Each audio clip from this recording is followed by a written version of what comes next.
मेरे commodity market की बात करें तो बुलियन का मार्केट दायरे में है, लेकिन ज्वेलर्स के लिए बड़ी राहत की खबर है कि एक्साइज ड्यूटी की लिमिट 6 करोड़ से बढ़ाकर 10 करोड़ रुपए यहां पर कर दी गई है। तो एक बड़ी राहत ज्वेलर्स को मिली है। लेकिन मार्केट का अगर देखें तो मार्केट अभी भी एक दायरे में ट्रेड करता हुआ दिख रहा है।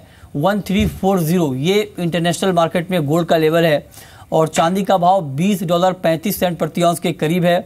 कल करीब 1% की तेजी आई थी। फंडामेंटल पर आपको नजर रखनी चाहिए क्योंकि बैंक ऑफ इंग्लैंड ब्याज दरें घटा सकता है, ऐसी खबरें आ रही हैं।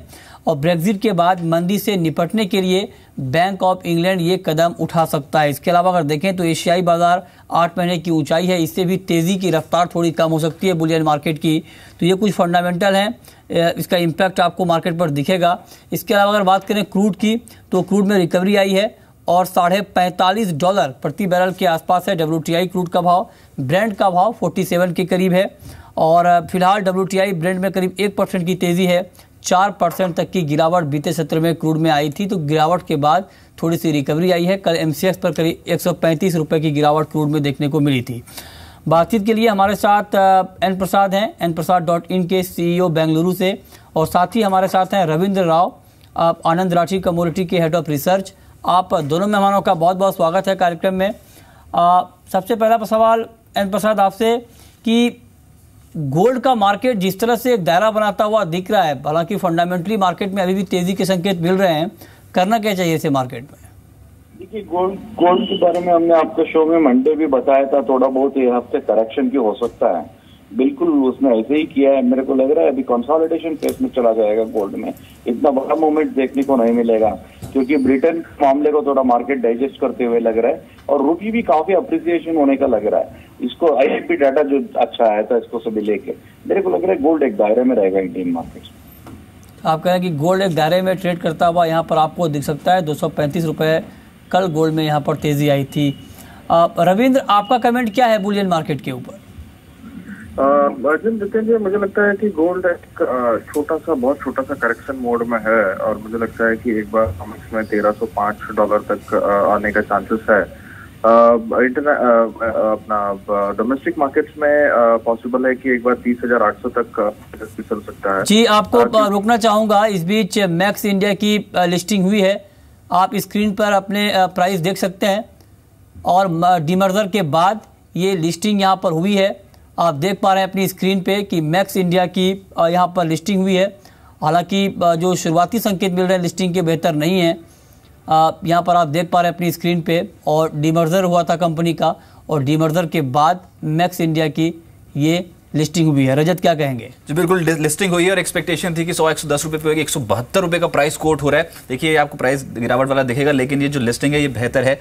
172 के लेवल पे मैक्स इंडिया लिस्ट हुआ। मैक्स इंडिया का जब डीमर्ज हुआ उससे 3 आर्म्स बनी, max ventures, max financial, max India hospital कारोबार देखती है। ये पर्टिकुलर और मच अवेटेड लिस्टिंग थी, शेयर धारकों को तगड़ी कमाई हुई, लेकिन अब 185 के लेवल पे यहाँ पर कोट हो रहा है। डीमर्जर के बाद ट्रेडिंग शुरू करने वाली तीसरी और आखिरी ग्रुप कंपनी जो लिस्ट हुई है।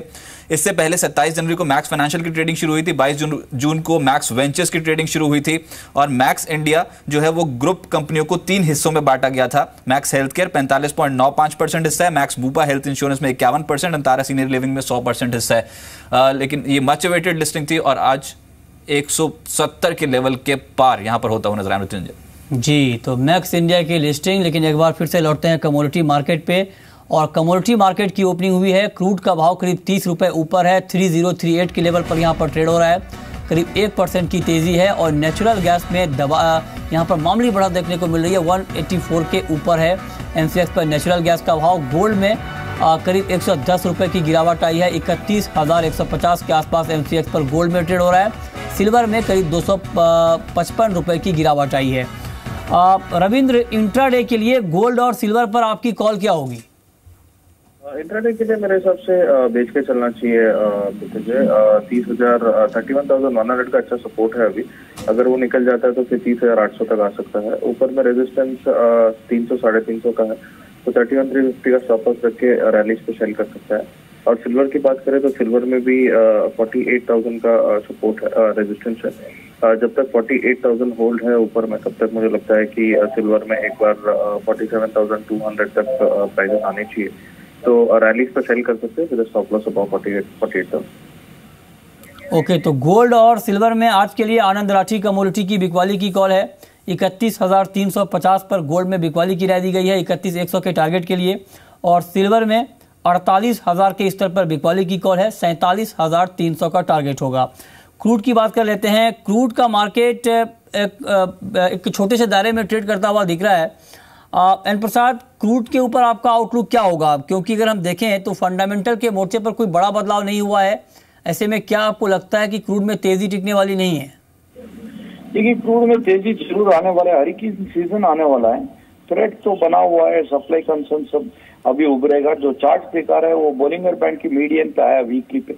मेरे ख्याल से एक अच्छा खासा करेक्शन किया। $50 को क्रॉस करने का 2 बार चेष्टा किया। I think third time it will be successful. $42-43 एक बेस बनेगा क्रूड का।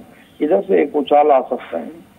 ओके, क्रूड पर आपका आउटलुक क्या है? टेक्निकल चार्ट पर रविंद्र, आपको क्रूड मार्केट का बिहेवियर कैसा दिख रहा है? जी मृत्युंजय, क्रूड में मेरे हिसाब से एक रेंज बाउंड मूव रहेगा। ऊपर में $46-47 और नीचे में $42-43 का। फंडामेंटल्स अभी भी इसमें सपोर्टिव नहीं है बुलिश मूव के लिए। तो मेरे हिसाब से एक करेक्शन में ही कंटिन्यू करेगा क्रूड ऑयल। तो मेरे हिसाब से अगर रैली आती है तो 3040 3050 के आसपास एक बार सेल कर सकते हैं। 3090 से 3100 के आसपास स्टॉप लॉस होना चाहिए, और नीचे में 2960 2950 तक के टारगेट पॉसिबल। ठीक है। एन प्रसाद, मेटल मार्केट पर आपका आउटलुक क्या होगा? ओवरऑल मेटल में अगले कुछ दिनों में आपको किस तरह की हलचल दिख रही है, और उसमें से आपकी टॉपिक क्या होगी? मेरा टॉपिक होगा निकल। मार्केट में थोड़ा हलचल जरूर दिख रहा है। बुलिश ट्रेड में बयास है मेटल्स में कि इकोनॉमिक डिमांड अच्छा आ रहा है, स्टिमुलस, और फिर भी रेट हाइक नहीं हो रहा है। स्टिमुलस ज्यादा है, लिक्विडिटी ज्यादा है। कम मनी में फ्लो इनटू कमोडिटीज, मेटल्स में थोड़ा फ्लो हो सकता है। मेरे को लग रहा है कि और बुलिशनेस कंटिन्यू रहेगा। ओके, आपकी टॉपिक रविंद्र मेटल में? मेटल में मेरे हिसाब से एल्यूमिनियम मुझे काफी पॉजिटिव लग रहा है। मेरे हिसाब से 113.50 से 114 तक के प्राइसेस हम इसमें देख सकते हैं। सपोर्ट इसमें 111 का है। उसके नीचे अगर निकलता है तो फिर थोड़ा सा वीक हो जाएगा। अदरवाइज मेरे हिसाब से aluminium is a good pick. ठीक है। हाँ, बिल्कुल संक्षेप में रविंद्र, इंट्राडे के लिए टर्मरिक पर आपकी कॉल क्या होगी? टीएमसी एक ही है, कमोडिटी स्पाइस है जो है। अगर आप जीरा और धनिया को देखें तो काफी अच्छा मूव आया है। तो मेरे हिसाब से टर्मरिक काफी अच्छा मूव दे सकता है। तो बाई कर सकते हैं टुवर्ड्स 8000 के लेवल्स पे। 7880 स्टॉप लॉस होना चाहिए, और ऊपर में 8250 तक के टारगेट पॉसिबल। बहुत बहुत शुक्रिया रविंद्र आपका, और एन प्रसाद आपका भी इस पूरी जानकारी के लिए। और अगर आप पोजिशनल ट्रेड करना चाहते हैं तो आपके लिए सोयाबीन अक्टूबर वायदा एक अट्रैक्टिव काउंटर हो सकता है। 3820 पे आप बाई करिए। 3940 का टारगेट होगा, और 3740 पे आप स्टॉप लॉस लगा सकते हैं। ये लक्ष्य आपको 2 से 3 कारोबारी सत्र में देखने को मिल सकता है। तो फिलहाल इस अपडेट में इतना ही, लेकिन 11:30 बजे हमारे साथ जुड़िए और जानिए पूरे दिन भर कमोडिटी मार्केट में किस तरह का एक्शन रहने वाला है। हमारे साथ आज फैयाज हुदानी होंगे, कोटक कमोडिटी के वीपी, और साथ ही हमारे साथ आज वंदना भारती होंगी, SMC कॉन्ट्रेंट।